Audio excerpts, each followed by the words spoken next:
Hola a todos, bienvenidos a un nuevo video del canal y a este su curso de física. Continuando con el tema de vectores, vamos a hablar de algunos temas en particular. Primero, miremos la proyección del vector sobre los ejes coordenados. Aquí tenemos un sistema de coordenadas x, y, un vector, el cual yo lo he llamado A, y este tiene una cierta dirección θ. Entonces, nosotros diremos que al proyectar este vector sobre el eje X, ese señor va a tener unos ciertos valores en cuanto a X y en cuanto a Y. Y cuando yo digo que el vector va a tener ciertos valores en X y Y, estos se llaman componentes del vector, y los cuales serán A sub X y A sub Y. O sea que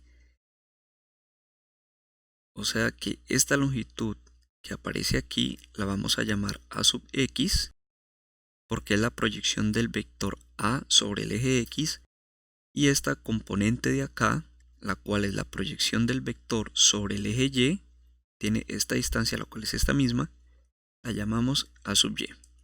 Lo interesante es que dentro del sistema de coordenadas, ese vector, el cual nosotros vamos a determinar por este par de componentes, se halla desplazándome una cantidad A sub X en el eje X y una dirección o una longitud A sub Y a lo largo del eje Y.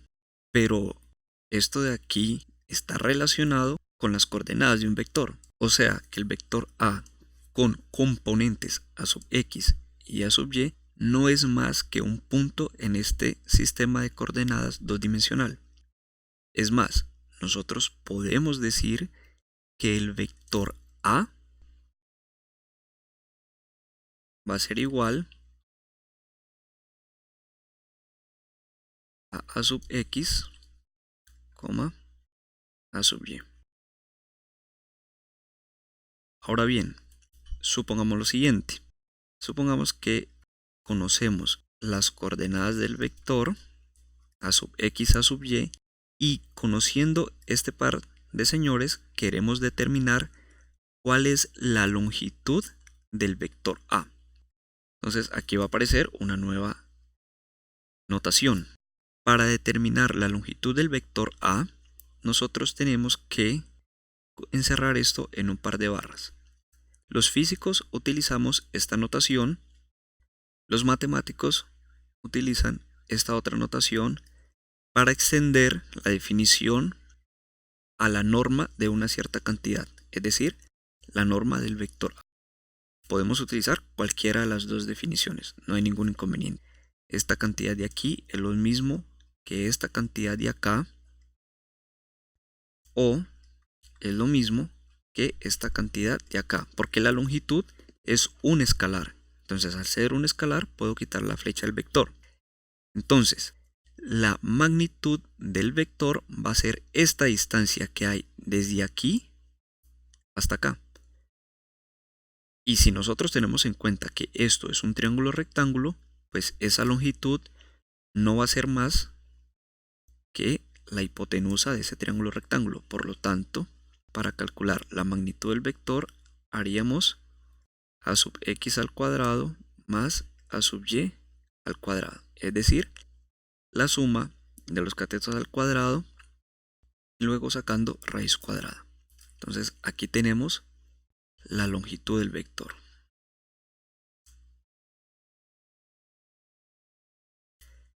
Segundo caso, ¿qué ocurre si yo conozco la magnitud del vector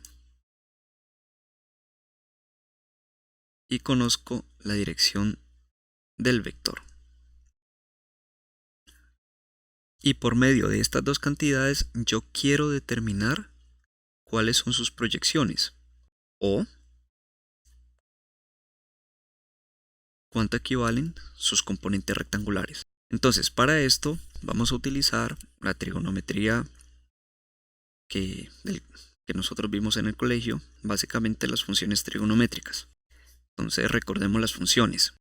Nosotros tenemos que el seno del ángulo se define como el cateto opuesto sobre la hipotenusa y el coseno del ángulo se define como el cateto adyacente sobre la hipotenusa. Muy bien. Entonces, si nosotros volvemos al triángulo rectángulo, podemos darnos cuenta que A sub x es el cateto adyacente de ese triángulo rectángulo y A sub y es el cateto opuesto de ese triángulo. ¿Por qué me doy cuenta que A sub y es el cateto opuesto del triángulo? Simple, porque A sub y es opuesto al ángulo. Entonces, si yo tengo en cuenta esto que está acá y adicionalmente a esto, yo tengo que la magnitud del vector es la hipotenusa del triángulo, entonces yo puedo calcular A sub x y A sub y utilizando las definiciones trigonométricas. Es decir, yo tendría para el primer caso que el seno del ángulo sería el cateto opuesto, es decir, A sub y, dividido por la hipotenusa, que es la magnitud del vector. Por lo tanto, la componente A sub y sería igual a A, que está dividiendo, lo paso a multiplicar, seno del ángulo.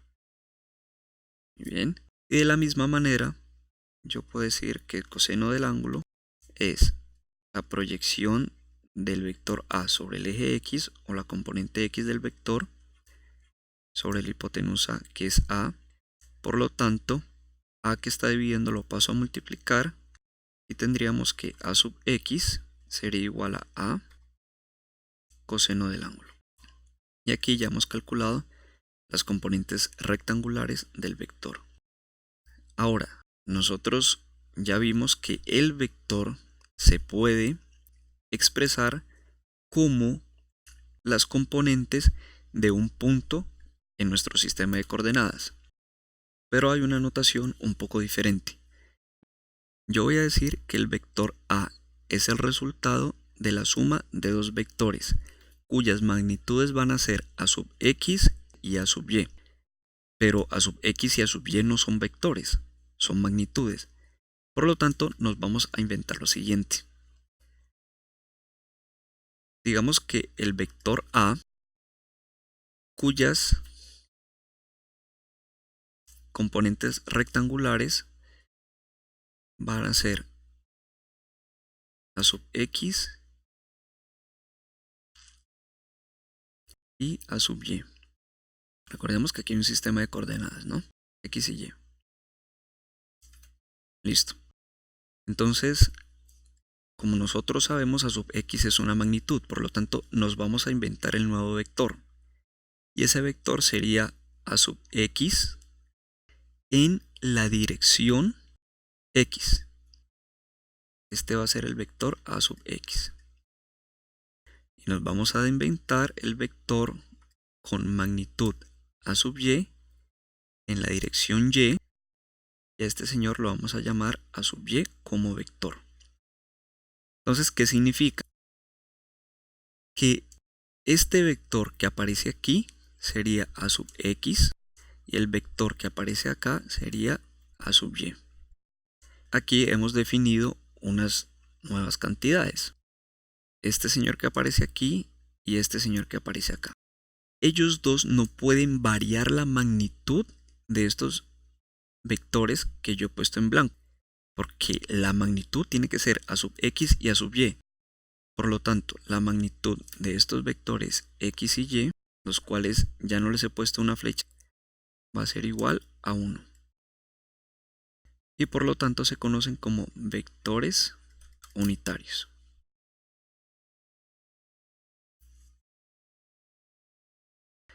Por lo tanto, el vector A, el cual habíamos escrito con coordenadas x, y, de la siguiente manera, se va a escribir ahora como la suma del vector a sub x y a sub y. Es decir, a sub x en la dirección x más a sub y en la dirección y. Y ahora esta es una nueva notación para el vector.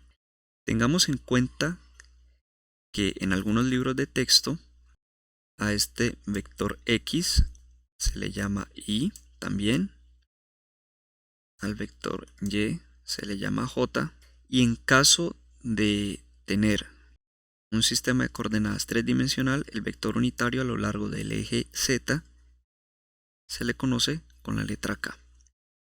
Ahora, solamente he dado las definiciones. En un próximo video voy a hacer algunos ejemplos, de tal manera que este video no se torne tan extenso. Y vamos a realizar cálculos con respecto al primer, segundo punto, y luego añadiremos, si se puede en ese video o en uno siguiente, la suma y resta de vectores. Recordemos, hemos visto las proyecciones de los vectores para calcular las componentes del vector o las componentes rectangulares del vector, y hemos definido los vectores unitarios de tal manera que podemos expresar el vector como un punto en el sistema de coordenadas XY con sus respectivas proyecciones o componentes rectangulares, o la suma de un par de vectores con magnitudes iguales a las proyecciones o componentes rectangulares, pero en las direcciones de los vectores unitarios. No siendo más por el día de hoy, por lo pronto me queda decirles, como siempre, se suscriban, compartan, nos vemos en un próximo video del curso. Chao.